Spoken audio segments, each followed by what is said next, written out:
વલસાડ એલસીબીની મોટી કાર્યવાહી. Rural police station નજીક સરોદી હાઈવે પરથી લક્ઝરી બસમાંથી ₹5 લાખથી વધુનો વિદેશી દારૂ ઝડપી પાડ્યો. વલસાડ જિલ્લામાં દારૂબંધીના કાયદાની કડક અમલવારી કરાવવા અને બુટલેગરો પર સિકંજો કસવા માટે વલસાડ લોકલ ક્રાઇમ બ્રાન્ચની ટીમે એક મોટી કાર્યવાહી હાથ ધરી છે. એલસીબીની ટીમે રૂરલ પોલીસ સ્ટેશનની હદમાં આવેલા સરોદી હાઈવે પરથી એક ખાનગી લક્ઝરી બસમાંથી લાખો રૂપિયાની કિંમતનો વિદેશી દારૂનો જથ્થો ઝડપી પાડવામાં સફળતા મેળવી છે.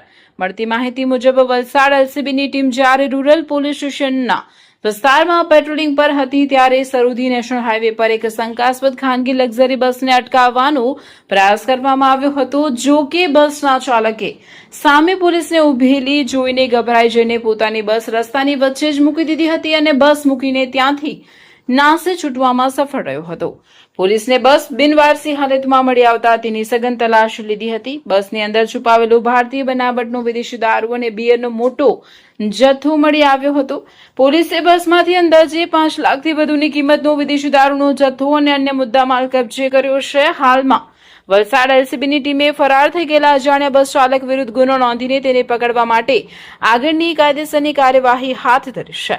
અત્રે ઉલ્લેખનીય છે કે હજુ 2 દિવસ અગાઉ પણ વલસાડ રૂરલ પોલીસ સ્ટેશનની હદમાંથી જ સ્ટેટ મોનિટરિંગ સેલની ટીમે દરોડો પાડીને 50 લાખની મોટી કિંમતનો વિદેશી દારૂનો જથ્થો ઝડપી પાડ્યો હતો.